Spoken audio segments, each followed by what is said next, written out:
Story: The Sprightly Tailor. A sprightly tailor was employed by the great MacDonald, in his castle at Saddle, in order to make the laird a pair of trews, used in olden time. And trews being the vest and breeches united in one piece, and ornamented with fringes, were very comfortable, and suitable to be worn in walking or dancing. And MacDonald had said to the tailor, that if he would make the trews by night in the church, he would get a handsome reward. For it was thought that the old ruined church was haunted, and that fearsome things were to be seen there at night. The tailor was well aware of this. But he was a sprightly man, and when the laird dared him to make the trews by night in the church, the tailor was not to be daunted, but took it in hand to gain the prize. So, when night came, away he went up the glen, about half a mile distance from the castle, till he came to the old church.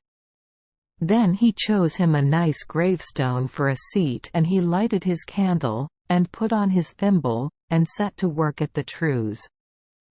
Plying his needle nimbly, and thinking about the hire that the laird would have to give him. For some time he got on pretty well, until he felt the floor all of a tremble under his feet. And looking about him, but keeping his fingers at work, he saw the appearance of a great human head rising up through the stone pavement of the church.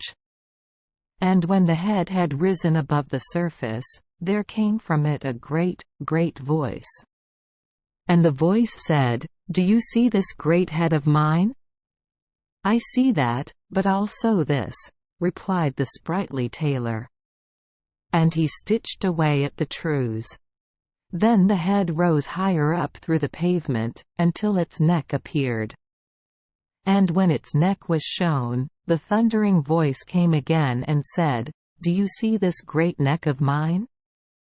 "I see that, but also this," said the sprightly tailor. And he stitched away at his trews.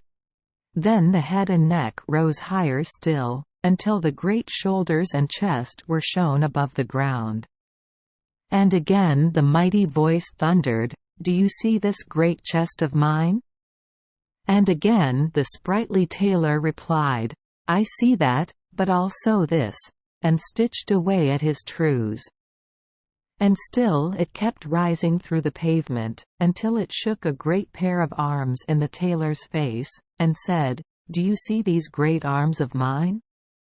"I see those, but also this," answered the tailor. And he stitched hard at his trews, for he knew that he had no time to lose. The sprightly tailor was taking the long stitches, when he saw it gradually rising and rising through the floor, until it lifted out a great leg, and stamping with it upon the pavement, said in a roaring voice, "Do you see this great leg of mine?" "I see that, but also this," cried the tailor. And his fingers flew with the needle, and he took such long stitches, that he was just come to the end of the trews, when it was taking up its other leg. But before it could pull it out of the pavement, the sprightly tailor had finished his task, and, blowing out his candle, and springing from off his gravestone, he buckled up, and ran out of the church with the trews under his arm. Then the fearsome thing gave a loud roar, and stamped with both his feet upon the pavement, and out of the church he went after the sprightly tailor. Down the glen they ran, faster than the stream when the flood rides it. But the tailor had got the start and a nimble pair of legs, and he did not choose to lose the laird's reward. And, though the thing roared to him to stop, yet the sprightly tailor was not the man to be beholden to a monster. So he held his trews tight, and let no darkness grow under his feet, until he had reached Saddle Castle. He had no sooner got inside the gate, and shut it, than the apparition came up to it. And, enraged at losing his prize, struck the wall above the gate, and left there the mark of his 5 great fingers. Ye may see them plainly to this day, if ye'll only peer close enough.